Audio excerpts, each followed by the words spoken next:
Oh, sorry, the Streamlabs connection wouldn't connect. So may I check and see if everyone's here? Um, Sorry, Charity. Hi there. Hey, Robert. Okay, nice to see you. Hi, I'm direct on YouTube because it just wasn't connecting. So, hi, Diane. Hi, everyone. Nice to see you all. Yeah, I'm down here. Thank you for joining me. How's the sound? Hi, Jolene. Hey, Margaret. Nice to see you. Yeah, no, I'm here. I was going in on the Streamlabs version, and then it said there was an error, and so I don't know what that means. Things that I can and cannot control. Hi, Merle. Hi, everybody. Nice to see you.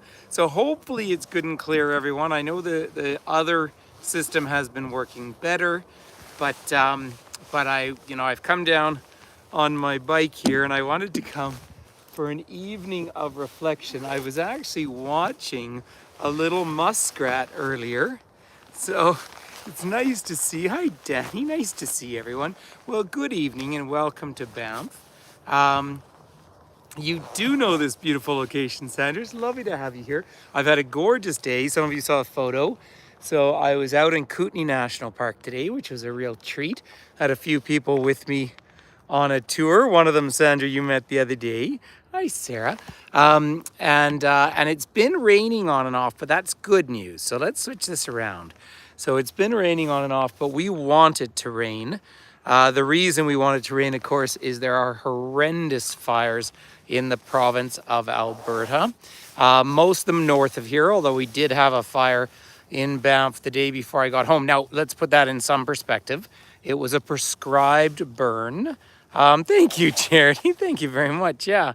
It's exactly where you're staying. And so, no, it's lovely to be home, obviously. Believe it or not, tomorrow night I am flying to Winnipeg. I've got an event going on at the Canadian Museum of Human Rights, which I'm always very, very proud to be part of. And I will have a couple of tours, and I will try and live stream from polar bears for everyone. But I will be at the Museum of Human Rights, which is a very moving place and a place that I've gotten involved with the last few years. That's exactly right. So we had a prescribed burn. That's an intentional burn, and got out of control. And one of our welcome to Banff signs actually burnt down. Hopefully it's replaced. But I wanted to come down for an evening of reflection. Now, we don't have the deep turquoise colors right now in the river here, although where I was in Kootenay National Park today, I could see them. The reason why we don't have the deep turquoise in the river right now is this is mostly snow runoff. Now, we've had lots of fresh snow up on the mountains. Let me give you a zoom out into the goat range. I know that gets a little foggy when I zoom out there, but when I pull back, you'll see. So that's the goat range in the distance, and we're looking up at Sulphur Mountain. It's Lisa, Mom, nice to see you there. Yeah, well, the colors are around. They're just not out here, and that's because, as I say, this is all the snow coming down earlier in the year than really it should be, to be honest. Oh, you might listen to all the animals. All the migratory birds are coming to town and coming through the region at the moment. Now, it was cool today. It was chilly out here. Isn't it a beautiful evening? Yeah, so I'm down at the canoe club, and indeed, the canoes are out. And in fact, I want to come up and just show you the voyageur canoe. If you're familiar with the term voyageurs, of course, they were the great traveling, primarily French Canadians, but it was the Northwest Company that started it out. And those big canoes, can you imagine people traveling in groups of 20 or so paddling up river? Now, that's not particularly relevant to Banff per se. And that's because the Bow River is not an easy river, really, to come all the way up. You would, of course, make your way up towards Calgary across the prairies, but the main fur trade posts were established all across the west of what is now Canada, the Northwest Territories. Of course, the oldest incorporated business in North America, the Hudson's Bay Company. So I'm just going to prop this down, have some lovely views of the black spruce out there, which are all reflected nicely, of course, into the water.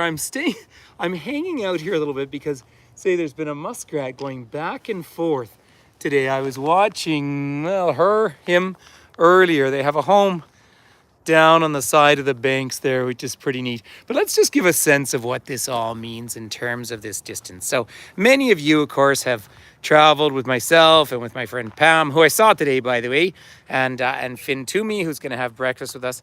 I know I get the feeling it might be a little blurry. Say the Streamlab just wouldn't let me sign on, so I'm going to have to put another one on sooner than later. But you can see there we are in the mountains, and then the Bow River coming off the Bow Glacier. That's where Sandra was with me just the other day, down through Lake Louise, Banff, Calgary, and then eventually, if you follow the whole system, it makes its way into Lake Winnipeg and out the Nelson River into the Hudson's Bay.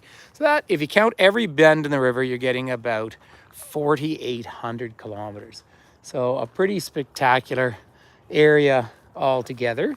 Obviously, this national park is over 6,000 square kilometers, and it's one of 4 contiguous parks. There, by the way, if you're wondering how my bike is, there's my bike right there. So I rode down and I was getting signed on.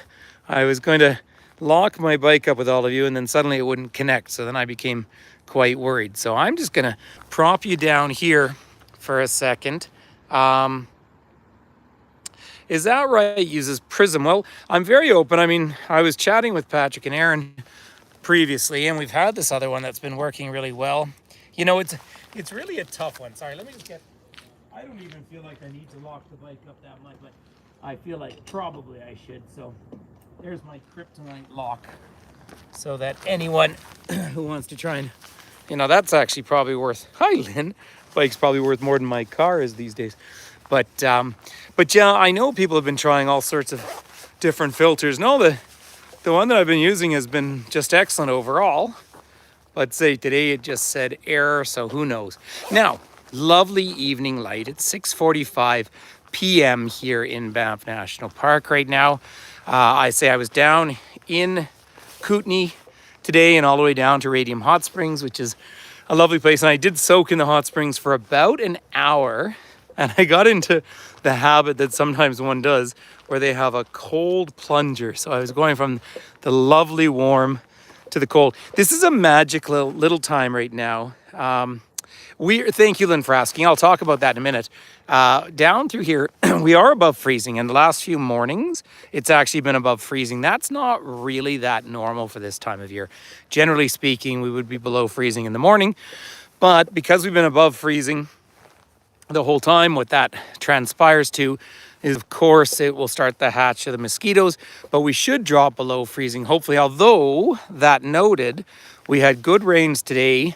Tomorrow it could be wet, and then it's going to get right up into the high and mid-20s again on Thursday. Now, I'll be in Winnipeg, but it doesn't change the fact that Alberta is really suffering from some terrible fires up north. Now, this little channel of water, if you've been joining me here in the wintertime, you'll remember that this is virtually bare.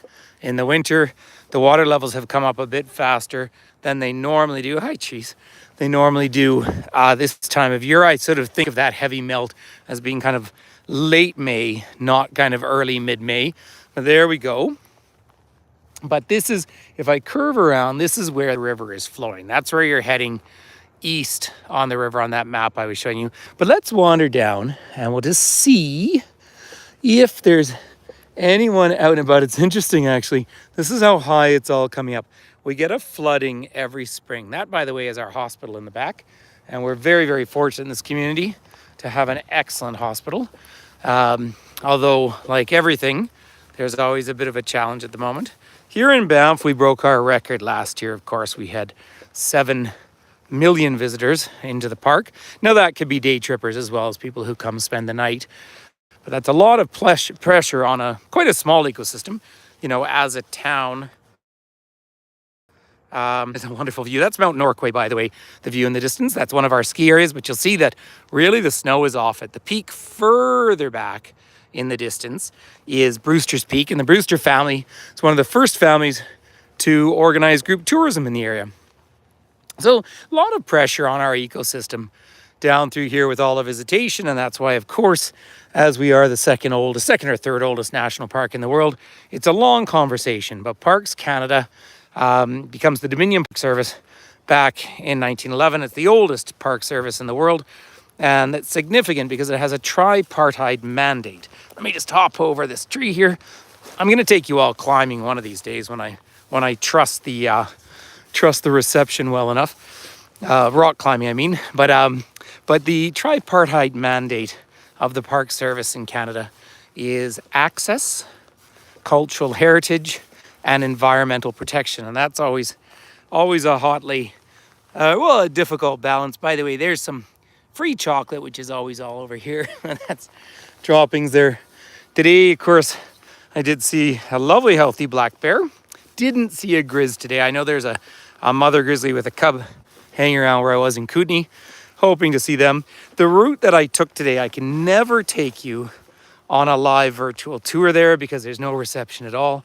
But my record on that road is 13 bears. Well, the poop down there, that's almost for sure deer. Although, yeah, it's probably deer. Could be elk. Actually, there's enough around, it's probably elk. But we'll look across this little inlet here. And there you see all the trees are budding. Isn't springtime gorgeous? There is a nesting pair of geese just across from us. Oh, yeah, thank you, Diane. That's right. So this morning I went out biking. Yeah, I don't have my bear spray with me now because I'm really in the town, but I've been wearing it all the time. So I went out this morning biking at about 7:30 in the morning. It was 3 degrees Celsius, and I went for a good vigorous ride, and I do carry my bear spray. I scared a few white-tailed deer. I don't like to scare animals. And then I did see the gorgeous osprey, so I made a little YouTube video of them today. Well, yeah, I think it was I think they had young already. Hopefully you can see the geese. Let me try and give you a little zoom here. It's just getting a little grainy, unfortunately. And then I came up and over a hill, well, like a bump on my bike. But again, on my bike, I'm traveling at about 30 kilometers an hour, and there was a big bull elk. And he looked at me, and I looked at him, and I said, you know what, I'll turn around. You're welcome to stay at your own spot. So look at that reflection tonight. So, well, the thing is we have so many, and he's just growing his antlers. You know, we're moving in now. We're still only May. It feels so much like June to me at the moment. But come in next month, those big elk will start growing their antlers at about 1 centimeter a day.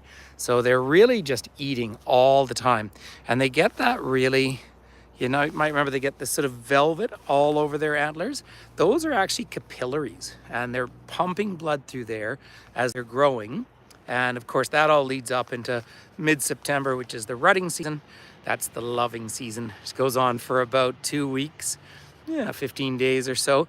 And then they have them through the winter as some protection. They fall off and they grow them all over again. Huge, huge commitment to make in terms of biology, as you can imagine. So this path down here, if I were to carry on that distance, we'd make it out to the west entrance into the town of Banff. Oh, is that right, Lynn? Yeah, I see our osprey are interesting because, of course, they migrate, and they really migrate rather enthusiastically. They have to because, of course, everything's frozen over. I did see another osprey flying today, which is great fun. Once again, this is our hospital, and one of the ski hills is still open, Sunshine Village, just a little ways away from us out there. So that's the only one. That's the highest of our ski areas. So it is still open, and people skiing away. Now, that's not the only reason to mention the hospital, but we do have some of the top orthopedic surgeons in the world here. And that is, of course, testament to the fact that skiing is that sort of sport, but of course, so is mountain biking, rock climbing, all that sort of thing. So we're just kind of cruising along the edge of the town of Banff here at the moment. And on these evening walks, of course, I always like to come to different parts of town. And I really wanted to, sorry, I'm just looking at a little birdie. I really wanted to come down for the reflections tonight, and I hope you see why. It's on the webcam's wonderful to see. So I'm sorry as the picture gets a little grainy. I have no idea why it wouldn't sign on properly. Tomorrow morning, Finn and I are gonna do one at home, and we're going to do a breakfast together, which will be great fun. But slowly but surely, we're all coming together with all sorts of different ways of offering virtual tours. I've gone up for Winnipeg in a few days' time, which is going to be really fun as well. I guess day after tomorrow. Tomorrow evening I fly out. Margaret, how many the osprey will have? I don't know really, 3 to 5, I guess, hatching babies as a general rule. Oh, I'm sorry I'll miss breakfast with us, but at least I still have the replays up. That course lasts for a while, and we will be making some plans about that later on. Once again, there's the Voyageur canoe. And so the travel by canoe, I mean, the reason why you had all these forts, of course, all through what is now the west of Canada, is they would paddle upriver to trade, and then ice would come and it would all freeze over, and that would be that. So then they'd have to establish forts. But please let me acknowledge that I am on Treaty 7 territory here. So that's why we say Oki, which is hello in the Blackfoot language, but it's Blackfoot, Tsuut'ina, Stoney Nakoda First Nation, Métis Treaty 3. That's the land I'm on. And here for, well, we know quantifiably about 11,000 years. These are some, I think they're juncos down there, dancing through. So many migratory birds. This is my favorite month of the year when it comes to bird migrations. So when I come back from Winnipeg, I get home on the 15th. I'm going to take you out to the marshlands and take you out looking for some of our migratory birds. By the way, here's an interesting note about our community. So back on February 1st, we have become a smoke-free area. And I'm, of course, a huge fan of living in a smoke-free environment because I know that cannabis is legal in all of Canada, but I have to say I am not a participant in that personally. Now, there's just a tiny bit of breeze just coming through at the moment here and giving us some lovely reflections. But if I come down here early in the morning, particularly up in these bends through here, oh, your hummingbirds are back, are they?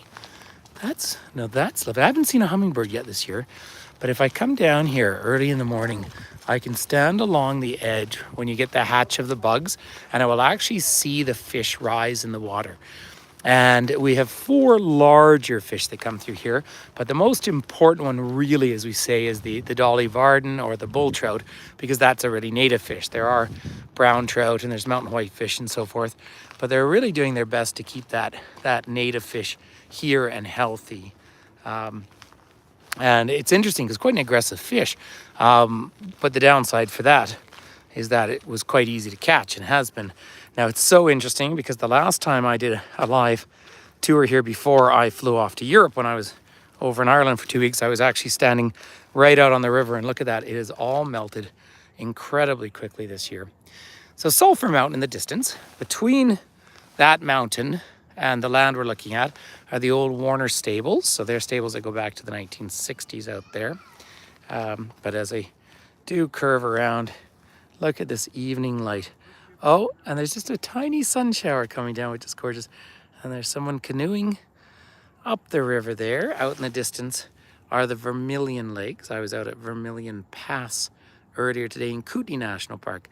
Now, I like to talk about this because there are 4 contiguous parks. Obviously, Banff is the oldest, the granddaddy. And the smallest is just straight to the west, which is Yoho Park. And Yoho has a large population, or a large density of peaks over 3,000 meters, over 10,000 feet. Of course you are, Sandra. Everyone comes back. That's the thing about Banff here. And then to the north, of course, is Jasper, the largest of the national parks. And then Kootenay, where I was today. And that's where the old Trans-Canada ran. And they really opened the road up in 1911 that went through there. Ah, there is either a duck or a loon. Please feel free, by the way, to hit that like button if you don't mind. It just gives us a little more sort of attention. But let's keep walking along here for a second. Oh, there's some nice, that's lots of little people out and around walking in the evening light. So Douglas fir trees are the biggest trees that you see in around here. By the way, if it's at all interesting to you, you'll see a lot of orange signs around here. We have elections going on. We have an important provincial election going on right now. And I obviously have some fairly strong opinions about that as well, but we'll save that for a different environment. Now, when I come down along the edge of the river, and you'll see how much this river has just filled up recently. But you'll see these younger trees, these little aspen trees through here, and they've put these mesh around them. That's just to stop the beavers from coming and eating them, which is pretty appropriate. And we do have a good, healthy beaver population all through here. Down over by the Cavan Basin, that's where the national park began. That's where the marshlands are. And I love them this time of year because there's so many migratory birds coming in and out. I'll probably go down tomorrow and have a little bit of a look through there. Yeah, so Sandra has joined us. She was here, had a really fabulous trip for 20 days through the west of Canada and fell in love with Banff. I think I can speak for you, Sandra, in saying so. So many people do fall in love with this national park of ours. There is sound, yes. I think everyone else can hear me okay. Just to confirm, yep, there is sound. So it's, if you're not getting sound, it will be at your end, not mine. Yes, Mona, hey. So, but yes, Charity made a comment about an article. Yes, this article was in, yeah, Tina, I know it's just gone blurry. As I say, the app that I use to make it not blurry just wouldn't hook up today for whatever reason. It's still a learning curve. So, and it seems that as we get a larger crowd on, mystery to me, but it just said that was a fault as I was, or an error in its system. So, I mean, I've been using it just fine, working away, and I would have hoped that YouTube wouldn't be blurry on me now, because I'm, of course, here where I pay to use, pay a lot of money to use a good connection. So anyway, that's just one of those little things. But Finn and I are going to do one tomorrow morning at home together, and that should hopefully be a really clear connection. I'll try and get to the are the reflections just fantastic from the sun. Yeah, so it is just lovely to see this out here. Did see an eagle today as well, so that was fun. Isn't it nice, Jolene, to be here virtually? And it's been really moody the last few days because we've been rainy, but we desperately need it because there's, of course, thanks. Yeah, well, that's fun. I say I have no idea why it wouldn't connect tonight, but it's still a learning curve. I know in the background chat amongst all us guides, everybody's exploring different ways that these are working better and worse, but who knows? But I tell you what, ladies and gentlemen, because we're going kind of blurry, that's okay. Be able to watch a replay. But the sky, the moodiness of it is fantastic as it moves around us. Of course, I love our Alberta blue skies, but given that we have terrible fires all over our province at the moment, I think we're all just, hoping for rain to be moving in. There's normally in May, this time of year, you look at 5 to 10,000 hectares burning. Right now, there's someone, I'll see if we can get to see someone kayaking. Right now, there's about 250,000 burning across the province. So we have a state of emergency, although down here, our fire risk has dropped to low. Absolutely, Jolene, BC and Alberta too, but much further north. But that's because, of course, the whole Gulf Stream dipped south this year, and that's why California was covered in snow as well. So, all right, ladies and gentlemen, well, listen, I'm going to cut it a little bit shorter than normal just because, say, the app wouldn't connect, and these are so hopefully the beginning of our visit tonight, you were able to get some of those perfect reflections. I almost feel like it's less blurry at this end all of a sudden. It's almost like a filtering out the other way. So up behind me, once again, is Mount Norquay. And then up through the trees at the back up here is actually where Cascade Mountain is. But I do feel like we're actually on a sharper image at this end. So I'll just curve around for a minute here. And there is, of course, Sulphur Mountain. Now I am only about 600 or 700 meters from the train station in Banff. and that's quite distinct from where the Banff Springs is.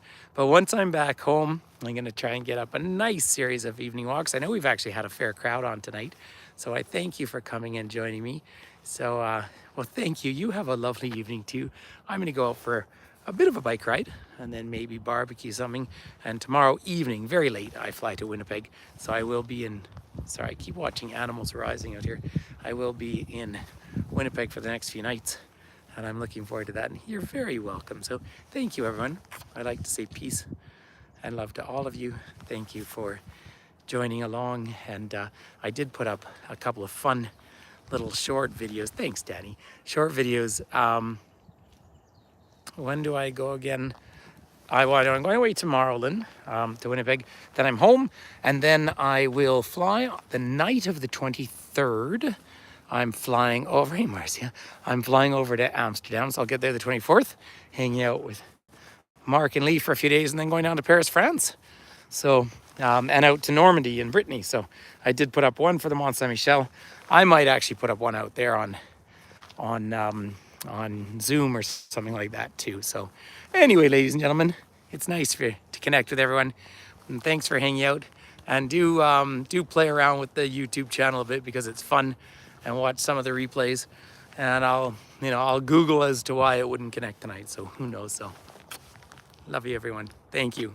Thank you for your friendship. Now, one last thing. This always cuts out extremely quickly. So when we do, I'm going tomorrow, but very late my time. It'd be the next day, or like I don't land till nearly midnight. Hi, Merle. Nice to see you. Okay, thanks for sending. I didn't see one, Merle, but I've been out of contact all day, so I will have a look. So as a very last note, keep in mind when this ends, it ends very, very abruptly. And because I was in the hot springs today, I want to talk about the elixir of eternal life in the hot springs when you're here in the Canadian Rockies. Now, they are radioactive, so what you'll do